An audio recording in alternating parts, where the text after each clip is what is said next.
Okay, so here we have a Type 2 nightstand with a drawer, but this is relevant to a Type 3 and even a Type 1 nightstand, or our dresser with the 5 drawers. That's also relevant here, along with our 6 drawer side-by-side dresser as well. To replace locks, we've got these yellow locks that are aging, and some of them are needing to be replaced after many years of use. All you have to do is dismount or unmount the yellow lock, and our guy's going to show you how to do that here by taking off the plastic cover that guards your battery compartment. You would then remove the batteries, and there are, how many screws are there, Joe? 4 screws that you'll need to remove from inside the battery compartment. Simple Phillips screwdriver.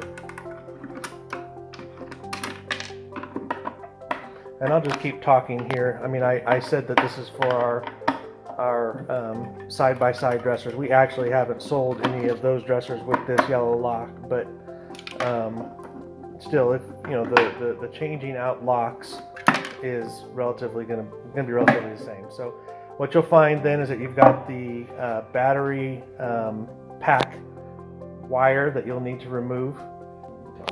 So to remove it, just go ahead and pull the wire snugly. If it doesn't come out easily, you can always snip it as well, however works best for you. Okay, so that's done. Now you're going to grab the new lock.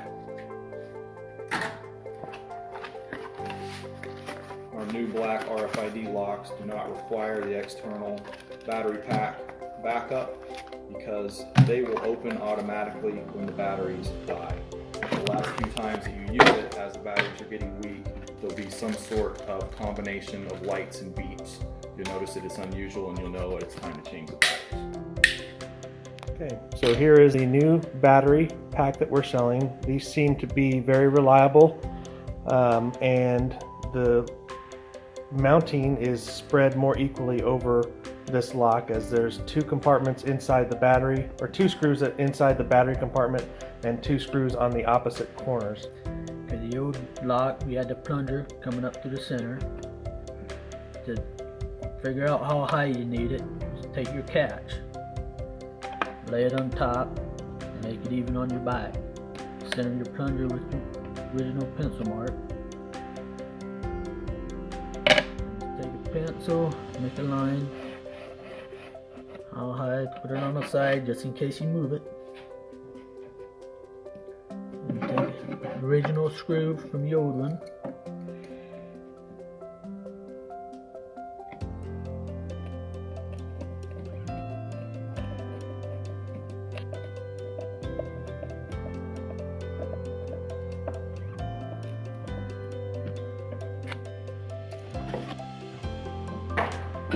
So there's 4 screws, 2 inside the battery compartment and 2 on the opposite corner, up and down of the lock.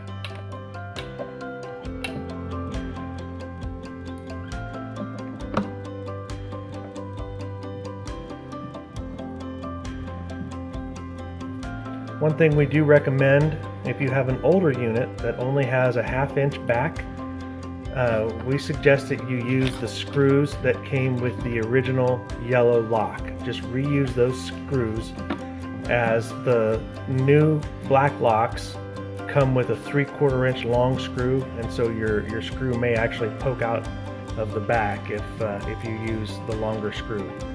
So again, and just for reference, if you want to get new screws, those screws shouldn't be any longer than 5/8 of an inch. Okay, now we're going to show you how to do the replace the catch on the underside of the lid. This shot, I'm going to show you how to remove the lid. So when you have the lid in its fully extended position, you're going to run your fingers from the edge all the way up until you feel the little black plastic things that will wiggle back and forth. Okay, you're going to want to push both of them in the same direction. In this case, I'm going to push them from right to left. And then I'll tug on this, it'll come off. Here's the pieces that we pushed on. See that there? That's what's released them. And if we put them back in, we don't actually have to push them. They just simply slide onto these rails right here. The metal part engages into the little black plastic part, and it will click in. So typically you want to start with this all the way up.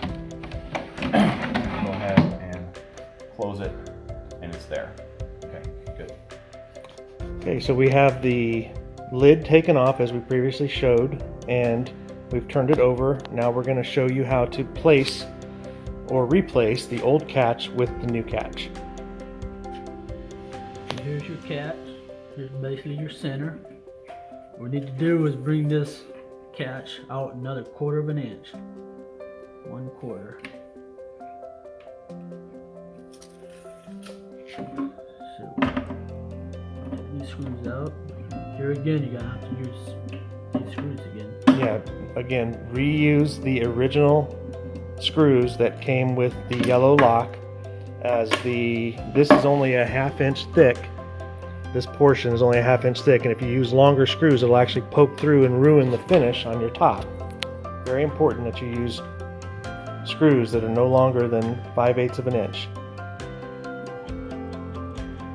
Okay, so he's lined it up with the center line for his plunger, and he's moved the catch up to his pencil marks, even with the front, or excuse me, rather the back of the lid, and now he's just screwing it down. And you really don't have to screw down too hard, right, Joe? I mean, the harder you screw down, the more chance you risk of running that screw through the top surface. So just get it snug. It doesn't have to be real hard. You don't have to tighten it really hard.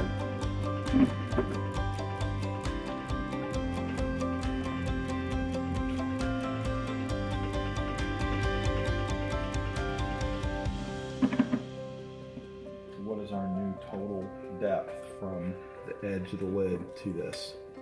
Is that going to vary on each piece? Nope, shouldn't. So you got about, what is that? 7/16. 7/16 of an inch. Okay. And now you just put the lid back on, as Simon demonstrated earlier when he took it off. You just turn it over, and you can actually start with the guides flush against the front of your unit. That actually makes it easier, and it's an H to, you're shoving the H into the H slot, basically, is what it looks like, and just push it closed. Now it should be secure, and you have a new functioning lock. Of course, don't forget to put your new batteries in and put the battery cover back on, and you're in business.